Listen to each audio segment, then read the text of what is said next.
So the next thing we're going to talk about is the blueprint for impact. So we have invited key partners to share short stories that elevate personal experiences and lessons learned in advancing our shared mission, which is to empower our children to make a difference in the world.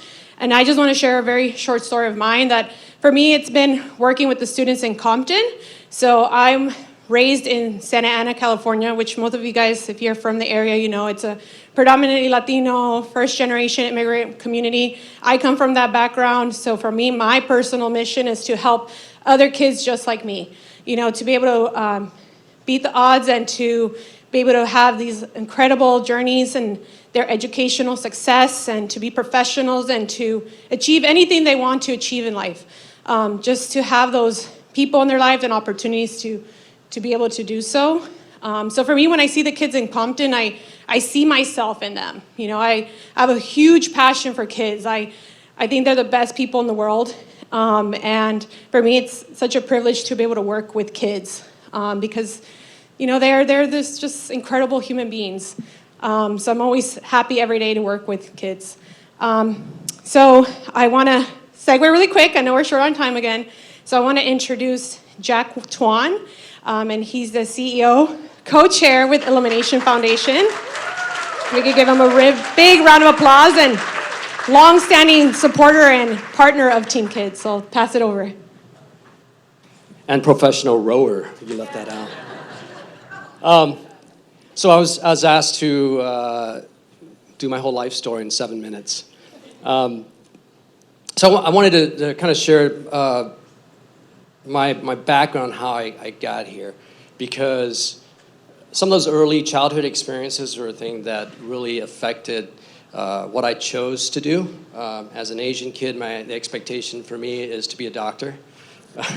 And of course, I studied biology here at UCI, so I have a biology degree, and I'm not using it.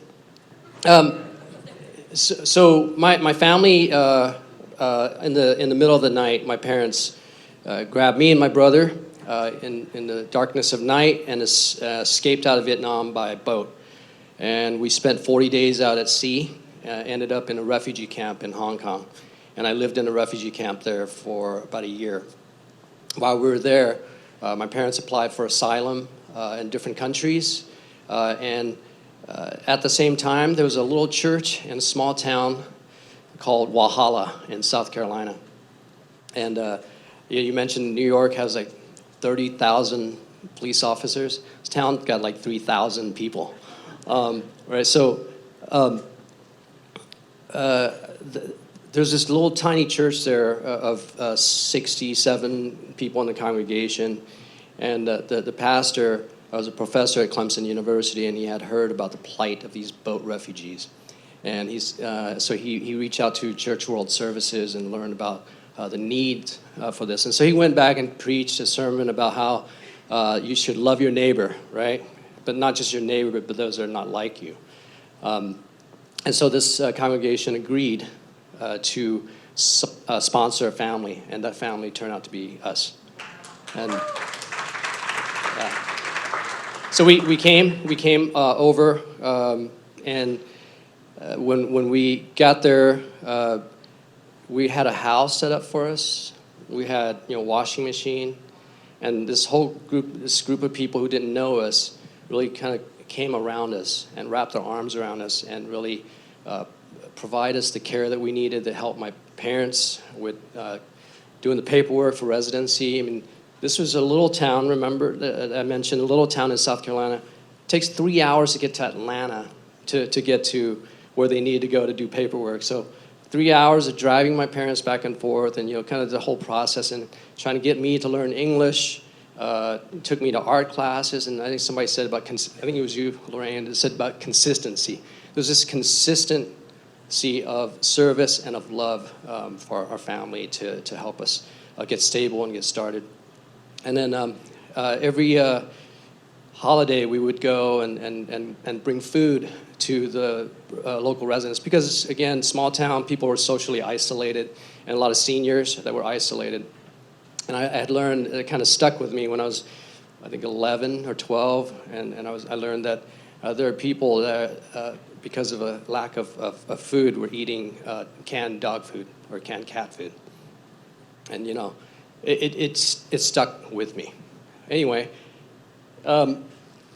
years later, I didn't realize how much that experience influenced what I believed in and what my values were. And then in college, I mentioned I went to college here. I picked up martial arts, started training. When I was in this little town, everybody's like, "Oh, you're Bruce Lee. Show me some karate moves." I'm like, "I don't know any." So I better, so I got into it and really loved it. But there's every time we had this initiation, we were recruiting new students into the club.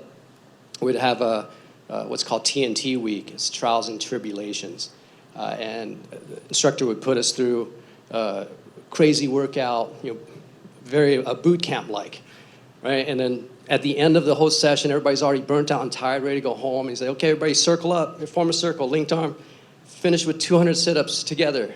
We don't go home until everybody finishes." And, okay, so you start doing that, and you realize that some of the fit people were doing it fine, and then other people weren't able to do it. So they said, "Hold on tighter." So you just hold on tighter, right? And so when you hold on tighter, you start feeling like, oh, it's a little bit easier, because now you're springing up a little bit when you're doing your sit-ups together in a circle. But still, there are some people who needed to be pulled up, right? Long story short, everybody finishes. Instructor said, "The chain is only as strong as its weakest link." And some of you guys pulled each other up. And it is all of your jobs as part of that link. If you're the strong one, you need to lift the one next to you up. And that kind of stuck with me, and that kind of started my mind going about what my responsibilities are. And then, and I appreciated the rowing analogy earlier about kind of rowing together, because you guys heard about the field horses? You know how much a field horse can pull? Like 8,000 pounds, right? You pull a plow, 8,000 pounds. So how many can two horses pull? 16? Right. It's actually, they say 24. So it is actually not double. It's a little more than double, 24. So what happens when you train the horses to actually pull together in unison? They say they can pull 32,000 pounds. And I think that circle sit-up analogy is the same thing. So when you hold on tighter and you start going in unison, the burden gets a little bit lighter and you're able to lift more. And so that kind of got me going. So I started a nonprofit of my own, and I was teaching martial arts as a leadership development program. And that's been going on. I still teach every Wednesday night. I work with kids and just spending time with them, because to build that, martial arts is a great way to build confidence and resiliency, and just sort of that can-do attitude. So that's what I try to do there. But that actually led me to working at Wells Fargo because of that connection. I ended up at a bank with my biology degree, and it was interesting. But I was able to get into the philanthropy world, so I wasn't doing finance. I managed the Wells Fargo Foundation. I was doing community development work, and that's where I met Julie, actually. And something she said to me really struck a chord. And she said, at the time, it was research showed that 3 out of 4 kids don't feel like they can make a difference when they were asked. And I thought about it, and I had little kids at this time, and I was thinking, you know what, you're right. Because I tell my kids, like, hey, let me do that for you, right? Or that's too much, that's too big of a dream. Let me help you. And now my kids are spoiled. I reflected on my parenting, and I was like, yeah, actually, that is absolutely right. How can we turn that around? And Team Kids had the formula to turn that around, to empower the kids. So fast forward to today, I work now for the Illumination Foundation. I am the co-CEO, and my co-CEO sitting back over there to Pooja Bala. Say hi, Pooja. We lead the organization together, but our mission is to disrupt the cycle of homelessness. And it is a cycle. It is again, Lorraine, breaking generational trauma, right? And we've seen 3 generations of a family of 3 generations that are experiencing homelessness. The kids that are coming into our program have ACE score, adverse childhood experience score of 4 or 5, right? And we're talking about young kids. Most adults don't experience that many. And so you think about, I think Dr. Lerner was talking about how that affects your future health and your behavior. How can we help stabilize and build healthy kids if this is their experience? And so we've had an opportunity to partner with Team Kids because Dr. Grover, who's on our board, brought Team Kids in to work with our kids. And it's about, again, empowering these kids. Because when you're in a trauma experience, you don't have control, right? You don't have control. And now we're kind of flipping the table, to give them hope and to empower them to be able to say, even I can make a difference. And imagine the power that they experience because of people who believe in them, because of people who surround them and lift them up, and then really turning the table and say, how can we help you? Not how can I do this for you?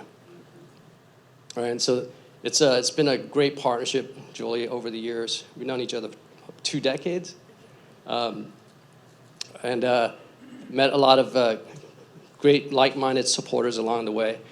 But you're an inspiration because you believe in the power of these little ones. And if you set the right foundation, that's how you change the world.